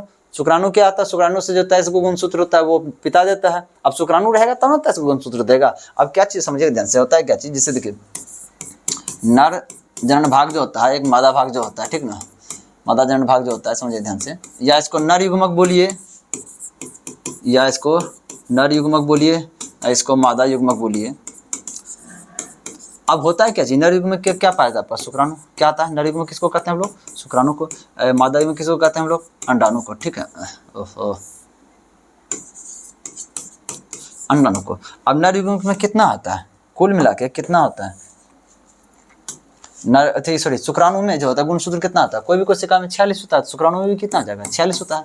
अंडाणु में भी क्या हो जाएगा, 46 हो जाएगा। तो देखिए ध्यान से, ये क्या करता है, इसमें से ये भी क्या करता है अपना 23 जो होता है, इसमें से जो निषेचन जो होता है, ये निषेचन जो प्रक्रिया हुआ था, निषेचन प्रक्रिया होने के दौरान जो होता है, जो इधर से क्या निषेचन प्रक्रिया जो होता है, उसमें क्या बना था, जाइगोट जो बना था, जाइगोट को ये क्या करता है, देखिए हर कोशिका में चाहिए 46 को, हर कोशिका में कितना चाहिए, 46 को बोले थे ना, सब कोशिका में कितना होता है गुणसूत्र, 46 को। अब इसके पास 46 था, इसके पास 46 था, ठीक है। अब ये जाइगोट जो बना, ये भी क्या है, एक कोशिका, सिंगल कोशिका, गोल इसलिए की है, किस कोशिका गोल होता है लगभग, ठीक ना। तो एक कोशिका है, इसमें भी 46 चाहिए, तो क्या करेगा, 23 अपना दे देगा, ठीक है, 23 अपना दे देगा, ठीक है। यही क्या होता है, अनुवांशिकी गुण होता है, जो कि पिता के द्वारा मिला 23 और ये माता के द्वारा मिला 23, ठीक है। यही आधार पे क्या आता है, बच्चे का जो शकल मिलता है, पिता या माता से हाइट मिलता है, सब कुछ जो मिलता है वो किसके कारण से, 23 आदान प्रदान होता देता है, उसी कारण से। अनुवांशिक सामग्री पाई जाती है, कहाँ पाया जाता है, अनुवांशिक सामग्री कौन हो गया, ये शुक्राणु हो गया। शुक्राणु कहाँ पाया जाता है, अंडकोश। और देखिए कहाँ मुख्य सामग्री पाई जाती है, देखिए ये तो शुक्राणु तो मुख्य सामग्री है ही, ये कहाँ पाई जाती है, तो ये पाई जाती है अंडकोश में, जिसको हम क्या कहते हैं, विरेचन कहते हैं। क्या कहते हैं हम लोग, विरेचन कहते हैं, ठीक ना, अंडकोश में पाई जाती है। ये तो शुक्राणु अनुवांशिक सामग्री है। जब मूत्रवाहिनी क्या चीज होता है, ये क्या होता है, समझ ध्यान से, जो नेफ्रॉन के द्वारा जब मूत्र का जो निर्माण होता है, यानी किडनी में पहुंचता है, किडनी में ही रहता है वो नेफ्रॉन, वहां से क्या होता है, मूत्र क्या होता है, ये मूत्रवाहिनी के द्वारा क्या होता है, मूत्राशय तक पहुंचता है। प्रोस्टेट ग्रंथि के बारे में बता चुके हैं बहुत बार। उस वाहिनी का नाम बताइए जो पुरुष के वृषण से निकलती है, उस वाहिनी का नाम बताइए जो पुरुष के वृषण से निकलती है। पुरुष का वृषण कहाँ है भाई, ध्यान समझिएगा ध्यान से, पुरुष का वृषण कौन है, ये पुरुष का वृषण कौन है, ये उस वाहिनी का नाम जो पुरुष के वृषण से निकलती है, ठीक है। ये निकली और शुक्राणु को शरीर में ले जाती है। शुक्राणु क्या होता है, यहाँ शरीर के अंदर यहाँ तक लेकर आई। ये कौन लेकर के आया भाई, यहाँ से लेकर के यहाँ तक कौन लेकर आया, ये शुक्रवाहिका लेकर आया। इसको क्या कहेंगे, वास्ट डिफेंस कहेंगे। ये क्या होता है, शुक्रवाहिका लेके जाती है। क्या लेके जाती है, शुक्रवाहिका ले जाती है। इसकी लंबाई लगभग कितना होती है, 40 सेंटीमीटर, ठीक है। और ये जो पुरुष नसबंदी जो होता है, इसी को काट करके क्या कहता है, बांध देता है पुरुष नसबंदी में। क्या जाएगा, शुक्रवाहिका। अधिवृषण के बारे में बताए थे। जो वृषण जो होता है, वृषण में शुक्राणु का निर्माण होता है। इसको निर्माण करने में कौन मदद करता है, टेस्टोस्टेरोन करता है। अधिवृषण में जाकर क्या होता है, परिपक्व होता है। वृषण में निर्माण, अधिवृषण में परिपक्व, शुक्रवाहिका लेके जाता है और यूरेथ्रा पार्ट से बाहर निकलता है, बस और कुछ नहीं। क्या हो गया, शुक्रवाहिनी, अच्छा सॉरी मूत्रवाहिनी हो गया, ठीक ना।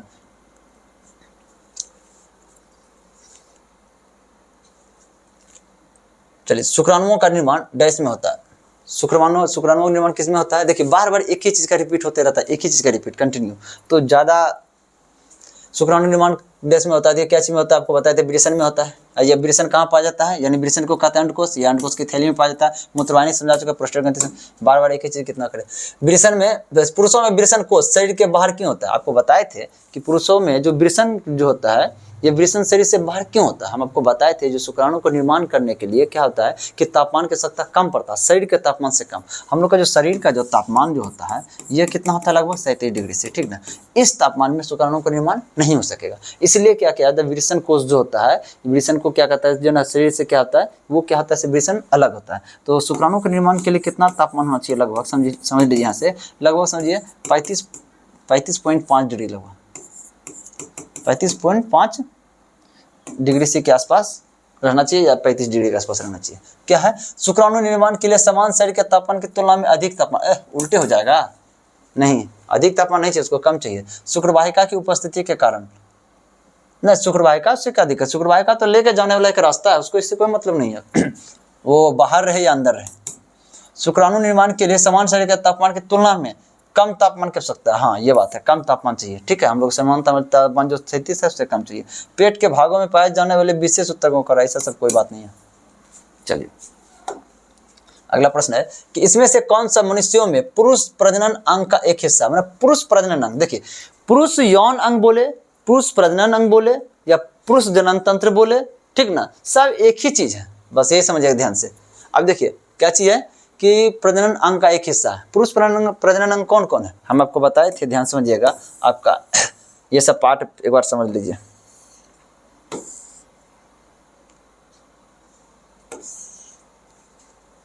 देखिए स्टार्टिंग कहाँ से करते हैं, ये जो विरिसन जो होता है, शुक्राणु का निर्माण होता है, टेस्टोस्टेरोन इसमें मदद करता है, टेस्टोस्टेरोन क्या हार्मोन है। देखिए बार बार इसको रिपीट क्यों कर रहे हैं, यही सब एग्जाम में बार बार पूछा जाता है, इसीलिए बार बार इसको रिपीट कर रहे हैं। और परिपक्व कहाँ होता है, ये अधिविरसन में। तो कुल मिला देखिए कौन कौन हुआ, पुरुष जनन अंग में कौन कौन होगा, एक विरिसन हो गया, ठीक है।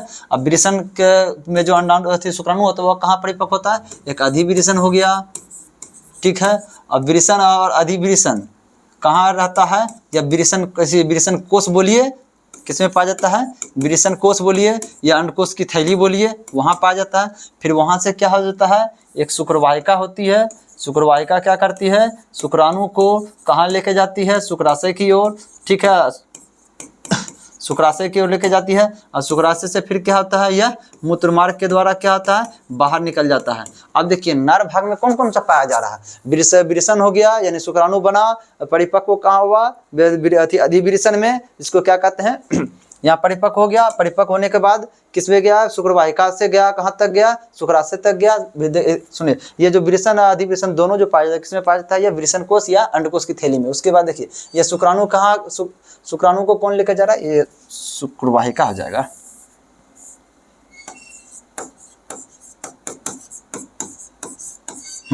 उसके विरसन को से शुक्रवाहिका क्या करेगा, शुक्राणु को कहाँ लेके जाएगा, यह शुक्राशय की ओर लेके जाएगा। शुक्राशय ये हो गया। उसके बाद क्या होता है, शुक्राणु कहाँ पहुंच जाता है, एक तरह से मूत्रमार्ग के द्वारा, यहाँ से मूत्रमार्ग शुरू होता है, उसके बाद शरीर से बाहर निकल जाता है। ये क्या हो गया आपका, एक तरह से यह पुरुष जनन अंग हो गया। कौन कौन, विरिसन, अधिविरिसन, विरिसन कोष, उसके बाद शुक्रवाहिका, शुक्राशय और मूत्रमार्ग, इतना हो गया किसका, पुरुष का। इसमें कौन कौन है, देखिए गर्भाशय, गर्भाशय है इसमें, नहीं है, ये भी नहीं होगा आंसर में।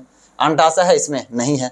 शुक्रवाहिका है, हाँ, या शुक्रवाहिका, शुक्राणु में ले जाने का आंसर क्या हो जाएगा, ये हो जाएगा। उसके बाद क्या है, ये गर्भनाल है। ये क्या होगा, पुरुष का था। अब मादा का हम समझते हैं क्या चीज हो गया। स्टार्टिंग देखिए मादा क्या होता है, ये वजाइना हो गया, जिसको हम लोग क्या कहते हैं, योनि, क्या कहते हैं, वजाइना, इसको क्या हम लोग कहते हैं, योनि। वजाइना के बाद क्या होता है, ये सर्विक्स हो गया, सर्विक्स हो गया, सर्विक्स को क्या कहते हैं हम लोग, ग्रीवा, सर्विक्स को क्या कहते हैं हम लोग, ग्रीवा। योनि हो गया, ग्रीवा हो गया, ये यूटेरस हुआ यानी गर्भाशय, ये क्या हो गया, गर्भाशय हो गया। ये हो गया मादा जनन अंग का। कुछ देखिए कुछ हल्का हिंट्स दे देंगे मादा जनन अंग के बारे में, कुछ थोड़ा आज बता देते हैं, ठीक ना, कल थोड़ा और समझ में अच्छा सा जाएगा। ये क्या हो गया, गर्भाशय हो गया, मादा जनन अंग का एक भाग है। उसके बाद फिर ये क्या होगा आपका, ये फैलोपियन नलिका, ये क्या हो गया, फैलोपियन, याद कीजिए इसी में क्या हो रहा था, निषेचन हो रहा था। और मादा नसबंदी में क्या होता है, इसी फैलोपियन नलिका को काट के बांध दिया जाता है। उसके बाद ये जो क्षेत्र है इसका किसको कहते हैं हम, क्या, अंडाशय, क्या कहते हैं इसको, अंडाशय। इसी के अंदर क्या था, अंडाणु का निर्माण होता है। और ये जो दिख रहा है पार्ट, ये क्या आपका अंडा, ये क्या आपका अंडा, ठीक। अब देखिए इतना पार्ट हो गया, मादा जनन अंग का पार्ट ये सब हो गया। अब देखिए क्या है, गर्भाशय, गर्भाशय कहाँ, देखिए ये पूछ रहा है पुरुष जनन अंग का भाग, ऑप्शन में दिया है मादा का। ये क्या है, गर्भाशय क्या है, ये मादा का है। ये अंडाशय, अंडाशय कहाँ, देखिए ये है अंडाशय, यहाँ पे अंडाणु का निर्माण होता है। पूछ रहा है पुरुष का, ऑप्शन में दिया था मादा का। अब देखिए ये गर्भनाल, गर्भनाल किसको कहते हैं समझिएगा ध्यान से। यही गर्भाशय जो होता है ना, गर्भाशय के अंदर जब बच्चा जब निर्माण होने लगता है, उसमें पलने लगता है, उसको क्या होता है कि पोषण प्राप्ति के लिए, उसको ऑक्सीजन प्राप्ति के लिए, वो डायरेक्ट थोड़े हम लोग की तरह सांस ले सकता है। वो क्या करता है, जो माता जो ग्रहण करती है, जो भी पोषक तत्व ग्रहण करती है, इस गर्भनाल के माध्यम से देखिए ध्यान से, माता ये क्या है, माता की तरह से ये सेफ है, ठीक ना, जब समझिए ध्यान से। ये क्या है, ये गर्भाशय हो गया, यहाँ पे क्या हो रहा है, एक तरह से शिशु का निर्माण हो रहा है। जो माता का जो ये जो नस जो होता है, जिसे जो भी भोजन ग्रहण करते हैं, हम लोग भी ग्रहण करते हैं, कहाँ जाता है, वो ब्लड में जाता है, रक्त में जाता है। जो एक तरह से पोषक तत्व भी रक्त में ही जाता है, ऑक्सीजन भी रक्त में ही जाता है। अब पोषक तत्व को जरूरी है, पोषक तत्व मतलब क्या, कार्बोहाइड्रेट, प्रोटीन, वसा, उसके बाद जो है ना खनिज लवण, विटामिन, जल, ये सब क्या पोषक तत्व हो गया। ये सब चाहिए, हमें भी चाहिए, सब जीव को चाहिए। और उस बच्चे को भी चाहिए, इसको भी चाहिए जो पल रहा है, उसके बाद ऑक्सीजन इसको भी चाहिए, ठीक ना। वो सब किसमें पाया जाता है, रक्त में। तो वो क्या आता है कि जो माता का जो ब्लड रक्त वाहिका जो होता है, जो नस जो होता है, जैसे यहाँ से गुजर रहा है, तो यहाँ से उपस्थित ये जो भाग, ये प्लेसेंटा, ये क्या है प्लेसेंटा, ये क्या करता है, ये गुजरते नस से क्या करता है, इससे ये सब कुछ अपने पास जमा कर लेता है, पोषक तत्व को और ऑक्सीजन को क्या करता है, ये जमा करने के बाद ये जो देख रहे हैं, ये जो धागा जैसा जो देख रहे हैं, रस्सी के जैसा देख रहे हैं, ये है अम्बिलिकल कोड। ये क्या है, अम्बिलिकल कोड, हिंदी में इसी को कहते हैं गर्भनाल। इस गर्भनाल के माध्यम से पोषक तत्व क्या क्या करता है, इस बच्चे को देता है। गर्भनाल के माध्यम से किसको देता है, इस बच्चे को देता है पोषक तत्व, ठीक है। तब उसके बाद क्या, बच्चा का पोषण होते रहता है। इसलिए बोलता है कि जो है ना, जब बच्चा जन्म नहीं हुआ रहता है तो माँ जो खाती है, जो ग्रहण करती है, उस पर डिपेंडेंट होता है। ऐसी को आरती करो, बहुत ठंड लग रहा है, 31 पे दे दो, ठीक है। चलिए, ये भी क्या होगा, एक तरह से ये मादा जनन अंग का ही भाग हो गया। आंसर क्या आ जाएगा, शुक्रवाहिका पुरुष जनन अंग का भाग। देखिए एक एक पार्ट को समझ जाइएगा ना, ये आपको छांटने में दिक्कत नहीं होगा, कौन मादा जनन अंग है, कौन पुरुष जनन अंग है। देखिए वह सीधी नलिका कौन सी है, जो लगभग 40 सेंटीमीटर लंबी होती है और शुक्राणु को वीर्य नलिका तक ले जाती है। देखिए बहुत सारा इसमें पकड़ने का है, अगर आंसर हम देखें तो बहुत तरह से इसको पकड़ सकते हैं। इसमें क्या है, वह सीधी नलिका कौन सी है जो 40 सेंटीमीटर लंबी है। आपको बताए थे 40 सेंटीमीटर लंबा कौन होता है, 40 सेंटीमीटर लंबा कौन होता है, आपको बताए थे शुक्रवाहिका। कौन होता है, शुक्रवाहिका। अब देखिए एक यहाँ से हम पकड़ लिए, दूसरा शुक्राणु को वीर्य से, अब बताओ शुक्राणु को वीर्य नलिका तक ले जाती है। शुक्राणु के एक स्थान से दूसरे स्थान तक ले जाने का काम कौन करता है, शुक्राणु जो यहाँ बना था उसको यहाँ से लेकर जाने का काम कौन करता है, वीर्य नलिका तक। वीर्य नलिका बोलिए एक तरह से बोलिए, या एक तरह से मूत्र मार्ग बोलिए, तो कौन लेके जाने का काम करता है यहाँ तक, यही करता है, शुक्रवाहिका ही करता है ना। देखिए अगर आप समझ जाते हैं ना तो बहुत तरह से पकड़ सकते हैं। हम 2 बार इसको पकड़ लिए, एक 40 सेंटीमीटर जिसे दिया हुआ था और सीधी नलिका थी, तो उससे हम समझ गए कि शुक्रवाहिका होगा। और उसके बाद ये इससे कि शुक्राणु को क्या करता है, ले जाने का काम, शुक्राणु को ले जाने का काम करता है, यही करता है। ये 40 सेंटीमीटर लंबा, ये क्या हो जाएगा, शुक्रवाहिका। मूत्र मार्ग तो क्या आता है, यह क्या आता है, मूत्र भी इसी रास्ते से निकलता है और जो शुक्राणु भी इसी रास्ते से निकलता है, दोनों का कॉमन रास्ता, एक ही रास्ता है, ठीक है। चलिए उसके बाद ये लिंग इसी को कहते हैं, ये जो है ये लिंग हो गया, ठीक है। देखिए अंडकोश की थैली, या जो अंडाणु जो होता है, ये अंडाणु जो होता है, सॉरी मिस्टेक, अंडकोश की थैली, अंडाणु नहीं। देखिए वृषण, देखिए वृषण जो होता है, वृषण जिस थैली में रहता है, ठीक ना, उसको क्या कहते हैं हम लोग, अंडकोश की थैली कहते हैं। अब वृषण को ही क्या कहा जाता है, अंडकोश कहा जाता है। क्या कहा जाता है, वृषण को ही अंडकोश कहा जाता है, ठीक। चलिए अगला देखिए कि शुक्राणु कहाँ बनता है, बता दिए हैं वृषण में बनता है। कहाँ बनता है, वृषण में बनता है। प्रोस्टेट ग्रंथि के बारे में बता चुके हैं। वीर्य पुटिका क्या कहते हैं, वीर्य पुटिका क्या है, शुक्राशय। वीर्य पुटिका क्या है, यह है शुक्राशय, जिसमें शुक्राणु जमा होता है। अगला क्या है, मानव शरीर के एक कोशिका में कितने गुणसूत्र, आपको बोले थे 46 को होता है। कोई भी कोशिका लीजिए, लगभग सब कोशिका में क्या आता है, 46 को गुणसूत्र पाया जाता है मानव शरीर का, चाहे शुक्राणु हो या अंडाणु जो भी हो। नर और मादा युग्मक आपस में मिलकर डैश बनाते हैं, क्या युग्मनज का निर्माण करते हैं। नर क्या आता है, नर से क्या निकलता है, शुक्राणु क्या आता है, इस वजाना के माध्यम से क्या आता है, ये सर्विस होते हुए कहाँ तक पहुंच जाता है, ये फैलोपियन नलिका तक पहुंचता है। ये अंडाणु यहाँ फैलोपियन नलिका तक पहुंचता है, दोनों निषेचन करता है, निषेचन करने के बाद युग्मनज का निर्माण करता है। युग्मनज फिर क्या करता है, एक तरह से यहाँ गर्भाशय के आगे दीवारों पर चिपक जाता है, यहाँ से क्या होता है, बच्चे के निर्माण की प्रक्रिया शुरू होती है। अंडाणु क्या आता है, यह अंडाशय में क्या अंडाणु बनता है, शुक्राणु बता चुके हैं। गर्भ बता चुके हैं, ये क्या है, यूरेटस, जो ये गर्भ।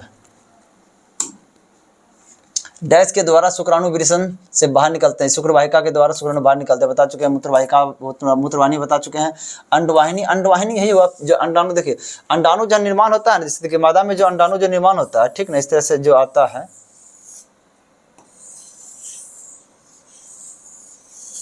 आपको बताया था ना, अंडाणु जो ये मादा जनन का है, अंडाणु यहाँ जो निर्माण हुआ है, जिस माध्यम से जो निकलता है, जो फैलोपियन नलिका जो है, फैलोपियन नलिका को ही क्या कहते हैं हम लोग, अंडवाहिनी कहते हैं। क्या कहते हैं, अंडवाहिनी कहते हैं। मूत्र मार्ग बता चुके हैं। इनमें से क्या एक नर प्रजनन अवयव नहीं है, मतलब कौन है जो कि नर प्रजनन अवयव नहीं है, मतलब कि नर भाग नहीं है। तो देखिए अंडकोश की थैली, ये जो वृषण जो होता है, वृषण जहाँ जमा होता है उसको क्या कहते हैं हम लोग, अंडकोश की थैली कहते हैं। वृषण को कहते हैं अंडकोश, और जो थैला में जमा रहेगा उसको अंडकोश की थैली कहेंगे। तो वृषण जो पुरुष का है तो अंडकोश की थैली भी क्या हो जाएगा, पुरुष भाग का ही है, ठीक है, पुरुष जननांग का ही है। उसके बाद देखिए प्रोस्टेट ग्रंथि क्या होता है, पुरुष जननांग में पाया जाता है, ठीक है। ये गर्भाशय नहीं पाया, गर्भाशय ग्रीवा, सर्विस को कहते हैं। गर्भाशय ग्रीवा किसको कहते हैं हम लोग, सर्विस को कहते हैं। चलिए अब लगभग खत्म हो चुका है, ठीक ना। जो आज क्या होगा, जो नर जनगणना का जो भी सवाल वाल था जितना भी था, लगभग बहुत सवाल जो कि मादा जनगणना में भी टच किए हैं और बहुत सवाल जो कि दोनों का कॉम्बिनेशन जो था उसमें भी टच किए हैं। कल जो चलेगा पूर्ण रूपेण चलेगा, मादा जनगणना का चलेगा और उसमें दोनों का जो किस प्रकार से शिशु का निर्माण होता है, क्या प्रक्रिया नहीं होता है वो सब कुछ के बारे में अच्छा से चलेंगे। देखिए कोशिश हर हमेशा बार बार कहते हैं समझने पे चलिए, समझने पे चलिए, चाहे प्रश्न एक ऑब्जेक्टिव का है डील कर रहे हैं, अगर यदि बताइए टिक मारते जाते हैं, हम ही टिक मारते जाएंगे, ये होगा आंसर, ये होगा, ये होगा, ये होगा आंसर, जो आंसर होगा उसी को सिर्फ डील करते जाते हैं, तो सिर्फ हम एक प्रश्न को डील कर रहे हैं। अगर जितना भी ऑप्शन में है एकदम सबको डील करते हैं, हाँ डील हम उसी को करते हैं जो कि एग्जाम्स में आया हुआ है, और बार बार हम उसी बात का रिपीट करते हैं जो कि एग्जाम में पूछा जाता है, जो कि पूछा गया है, जो पूछा जाता है उसी को बार बार हम रिपीट करते हैं। ऐसा नहीं कि जो नहीं पूछा जा रहा है उसी को 10 बार रिपीट कर रहे हैं, ऐसा कोई बात नहीं है। जो एग्जाम में पूछा जाता है उस चीज़ को ज़्यादा हम रिपीट करते हैं, और बार बार रिपीट होने से क्या होगा, आपके माइंड में वो चीज़ सेट होगा, ठीक है। इसलिए समझते हुए पढ़िए, ज़्यादा सवाल को डील भी कर पाइएगा। चलिए थैंक यू, जय हिंद।